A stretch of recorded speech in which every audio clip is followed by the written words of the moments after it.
What is up, everybody? It's Isaac of the Dead back with another video. Let's talk about Rings of Power Episode 7. Only one more to go after that. This is going to go as long as it's going to go, so spoilers ahead. Let's tackle this bitch. So, this episode is by far the longest, I believe, in this season. And it is mostly comprised of battle, basically, right? We kick off right in the battle, because the last episode left off with Eregion being attacked by trebuchets. So this episode doesn't even have an intro title. It just goes straight into the battle. And so we're going to break it down. Now, let's start with Elrond. Yeah, Elrond goes back to his lover Durin over in Khazad-dûm to have their little, give me the meat and give it to me raw. They had that little reunion. And it's just so gay. But that doesn't last very long. He's like, I need your axe. And Durin's like, I know. And so, I don't know how he gets from Khazad-dûm to Eregion. There's no sense of time or place or distance or whatever. No world building's being affected here. So, essentially, that doesn't work. The dwarves, we'll get back to that. Do they show up? Do they not show up? We'll see. So anyway, Galadriel's still captured by Adar. Most of the episode is comprised of Celebrimbor being stuck in the Matrix. Like, literally, it's a reference to the Matrix with, like, the mouse, like, running across the floor in a pattern in the same way that the cat was running across the floor in the pattern in, like, the Matrix movie with Keanu Reeves. Noticing it, Neo noticing, not Nero. And so Celebrimbor's stuck in Sauron's Matrix, and it's taking him fucking forever to figure out what we've all known since the first episode. Halbrand, Aniltar, they are Sauron. Figure it out! And so, basically, he's stuck in this Matrix thing, and the episode is him trying to get out of it. So he's forging the 9 rings for men. And he ends up finishing the 9 rings while there's a battle going on. That's something that is kind of just swept over people's heads. There is a battle going on in Eregion. Adar is throwing trebuchets and catapults and shit at Eregion, destroying walls, but he can't get across the river. So for context, Eregion in this show is surrounded. It has here's Eregion, and then behind it is a giant, it's a mountain-sized, wall. Now, theoretically, orcs could have gone around, maybe up that mountain and gone over. It would have just meant that they were falling to their death. But it's surrounded by a river, surrounded by mostly like a moat thing, right? Adar's strategy, his strategy was, man, I can't get across this river, so what am I going to do? So he starts firing the trebuchets at the mountains, right? Now, I shit you not, hear me out. He fires catapults at the mountains until they start breaking. Now, I don't know about you, but mountains are pretty fucking sturdy. And when you start throwing shit at them, they're not going to break easily. But this guy's throwing more rocks and shit at it, and the mountain just fucking crumbles like an Oreo. It just crumbles like a cookie. It gets worse, because not only does it crumble like a cookie, but all the shards fall into the river and creates a dam. It creates a dam in the river, to which the water on the other side of the dam dries up like fucking immediately. Where did all that water go? It just did a Chris Angel and fucking disappeared. There's no physics. There's no reality here. There's no gravity. There's no sense of what the hell? Who does this? Who makes this? Who writes this? Anyway, the water just disappears. So it's convenient for Adar to walk across the really muddy and wet former river. All right? We can't dead name that river, by the way. All right? So they try to get across. They are putting nails. They put nails, these giant nails, into the walls of Eregion, and they are pulling them back out with the intention of pulling the wall out with the nails. Somebody explain to me how that makes sense. Somebody please explain to me the physics of this. I don't get it. I don't understand. The battle tactics of this is stupid. It's really stupid. And on top of that, all the characters in Eregion are like they're going about their daily lives while this freaking battle is happening. While people are dying. Like, you know, the blonde-haired assistant that's crushing on Sauron Aniltar, and he's the modernity assistant of Celebrimbor. She just goes about her day standing on the top of the wall as arrows are being flung at her and shit, and it's like, there's a battle going on. There's a battle going on. What the hell? So she's on the belief system, like much of the elves in Eregion, that Celebrimbor has lost his mind because Sauron has gaslit them into the point of believing that he's in control. And that Celebrimbor is now dementia-ridden. And for some reason, they all believe him. They all just believe him. Of course, there's the, oh, I'm not crazy. Oh, I want you to listen to me. And they're like, Grandpa Grimbor, you need to settle down. You need to take your medication. You know, that kind of shit, right? It's demeaning. It's kind of insulting even to audience members. So, Elrond and Gil-galad line up, and you hear the and they're trying to play off of the nostalgia of the Ride of the Rohirrim. More repurposed dialogue, more repurposed scenes from the Peter Jackson movies, even though it has nothing to do with the Peter Jackson movies. Barely has anything to do with Tolkien's work, like, at all. The only thing you can even relate this to Tolkien's work is names and likeness. It doesn't even have anything to do with any story. Name me the book that this is based off of. You can't do it, motherfucker. You can't do it. So, here we go. As Elrond is leading the charge against all the orcs and Adar on the other side of the river, they all turn and face each other, but then Adar's like, I have a secret weapon. And he pulls out Galadriel, and I was like, oh shit, Elrond is fucked. And he just stops. He stops and he surrenders right there on the spot, because he doesn't want to hurt Galadriel or whatever. And then I think they start fighting in the forest. They end up fighting in the forest, which is like the worst place to fight on the ground, in the fucking forest. So, also the lighting doesn't make any sense. How is it that the orcs are, like, everywhere they go it's clouded, and then the elves, like, you could say that's lore accurate, but at the same time, how is the context here make any sense for that? I wanted it all be dark because the orcs are there. Whatever.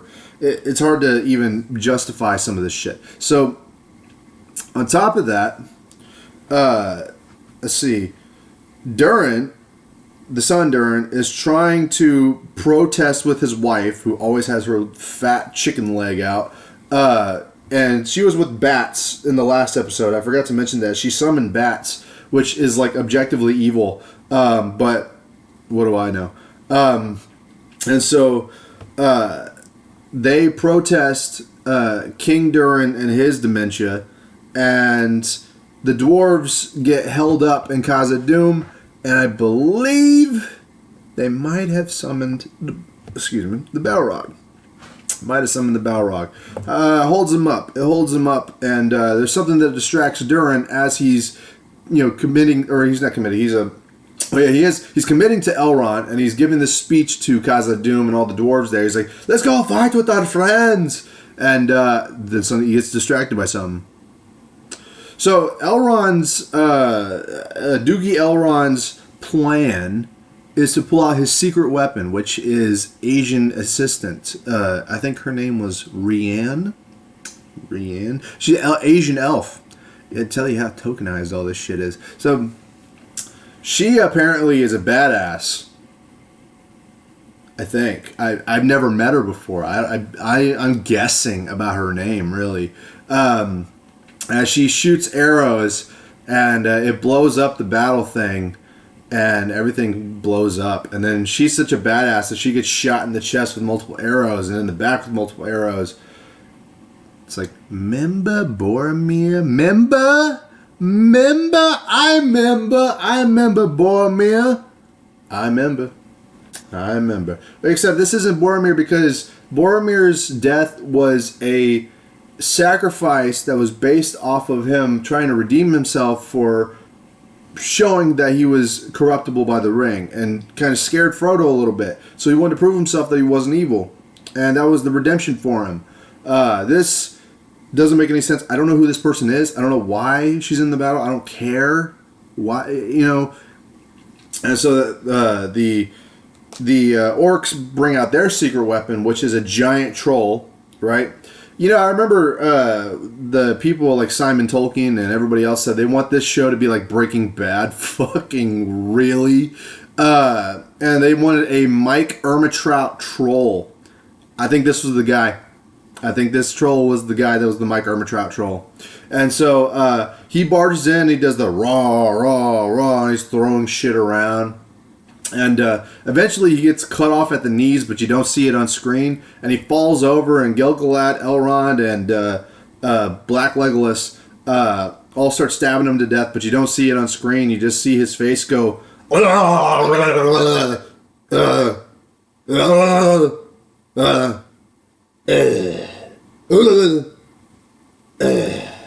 Yeah, like, I'm not even kidding. They draw it out for like 5 fucking minutes, this guy dying. Like, it's so embarrassing.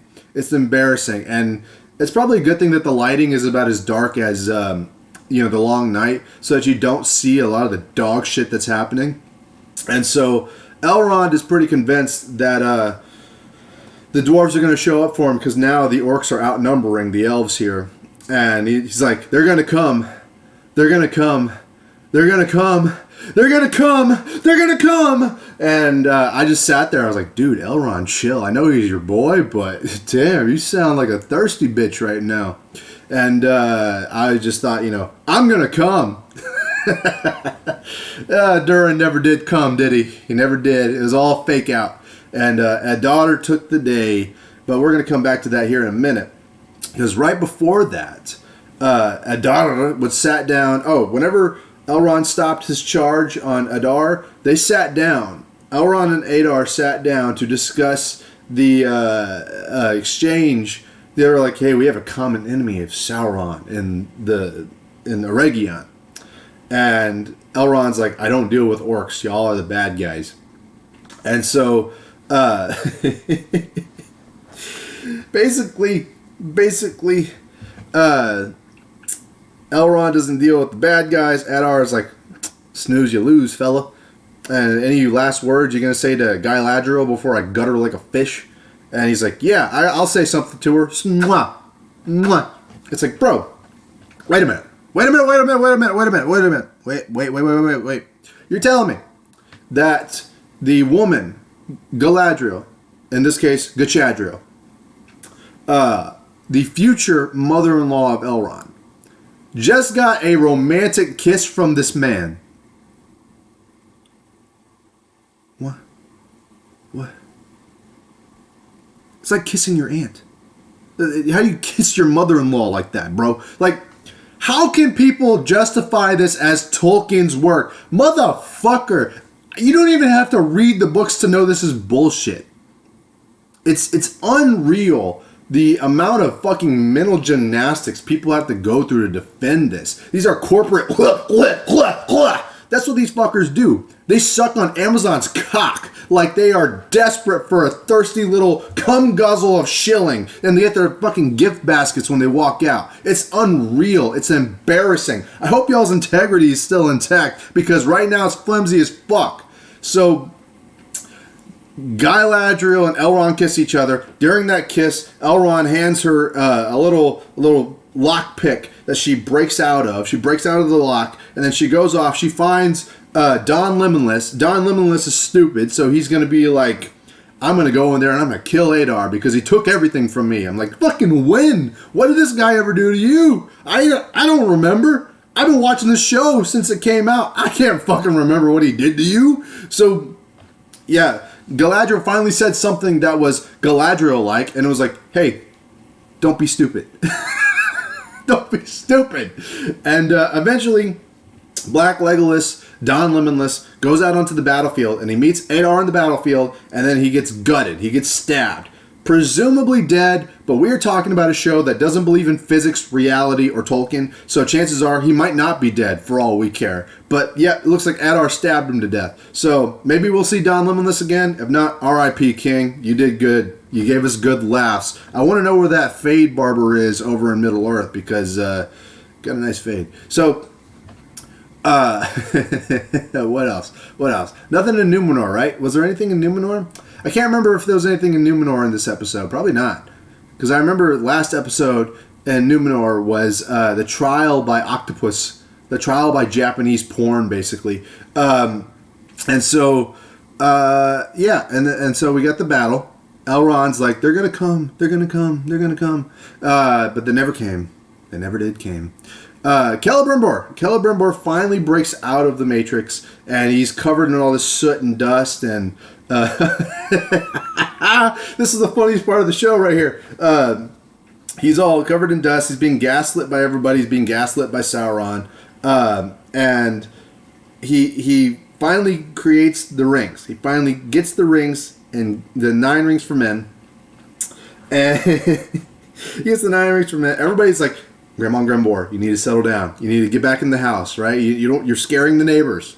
And so he's like, check Sauron's hand. He cut his hand because since Sauron's made out of like symbiote venom, basically, all black goo and shit, as you saw in the first episode, he's made out of black spaghetti. That's what the mithril was that he gave to Celebrimbor. So Sauron gave Celebrimbor mithril to build the 9 rings, but it turned out it wasn't mithril. It was made from his goo blood off of his hand, and he shows it. Here's the black goo blood. So whenever Sauron shows up, Aniltar, he's like, guys, check his hand. It's going to be black as night because his hand, he's Sauron. And he's like, nope, red blood. Gotcha. They just think he's crazy. Eventually, Halbrand, Sauron, Aniltar, he outs himself. And everybody starts to believe him. Oh, that's the reason why is because Galadriel shows up on the battlefield unannounced. How she got in? Oh, dwarven tunnels. You know, if there were dwarven tunnels under Eregion, which I have a hard time believing. I have a hard time believing that would be a thing.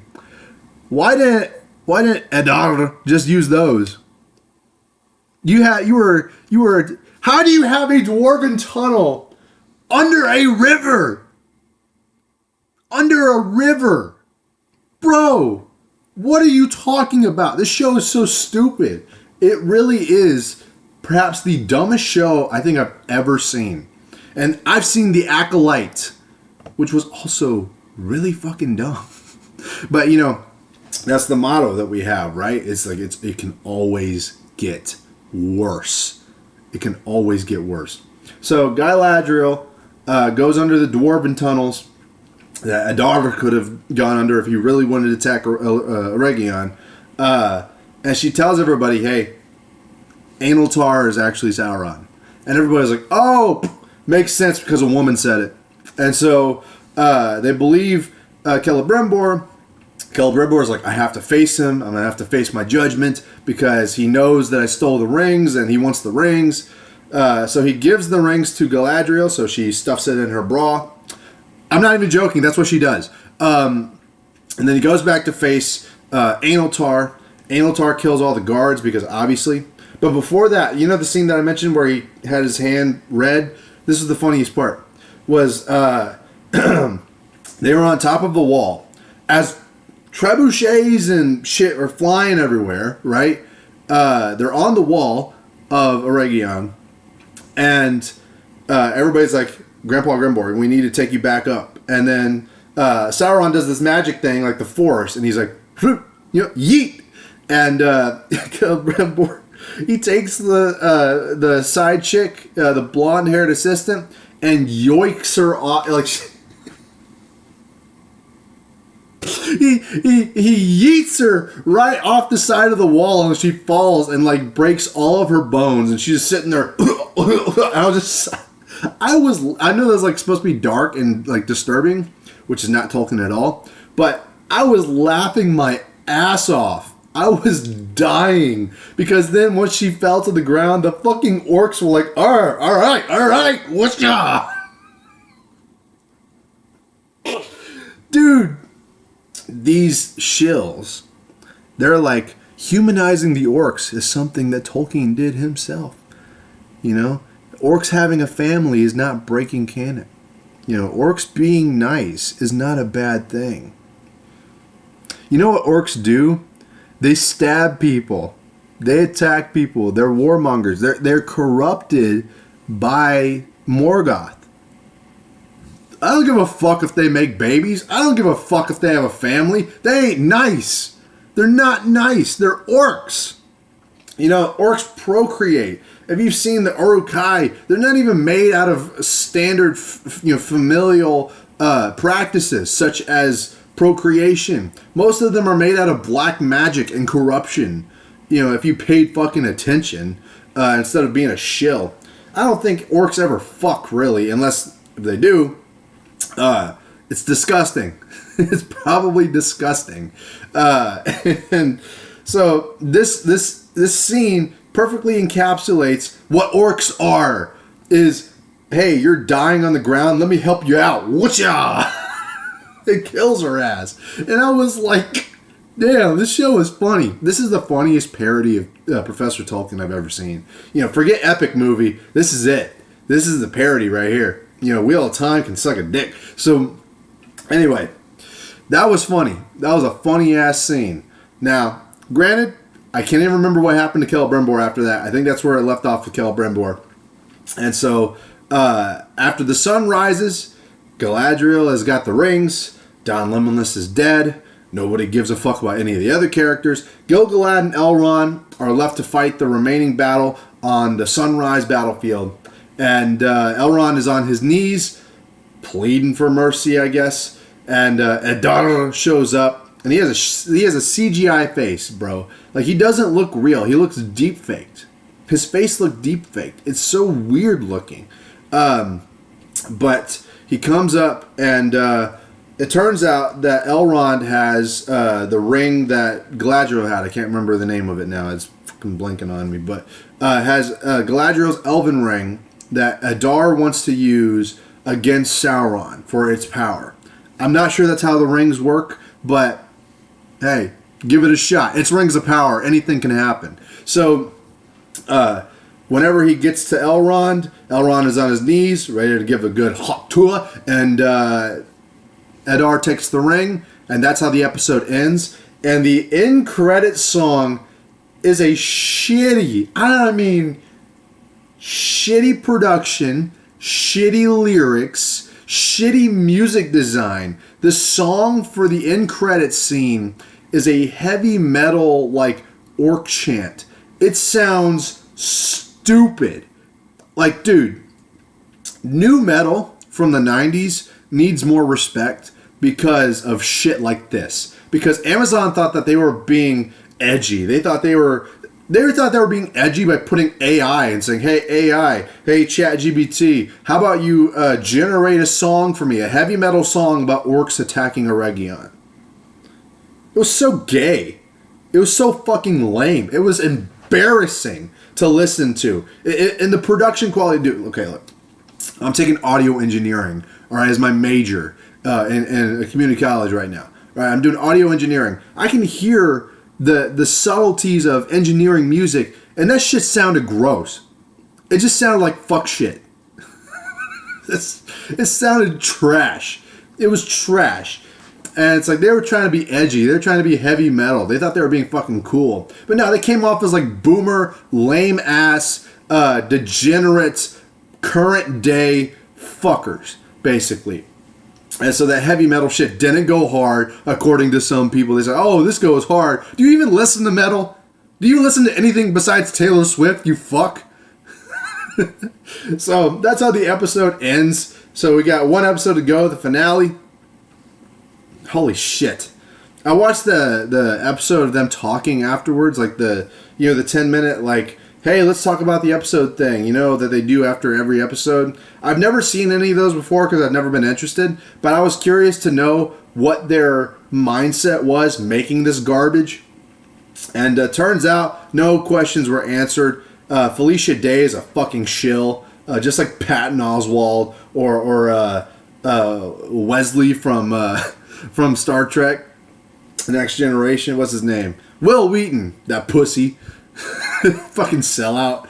Same thing with Kevin Smith. I don't know how it is with Hollywood. They have like a ring of nerds that they can rely on to shill for them. It's embarrassing. And there was no definitive answers as to why we decided to destroy Elrond and Galadriel with incest kisses and horrible battle sequences. Honestly, if you were ever considering watching the show at this point, why are you still around? Like, why?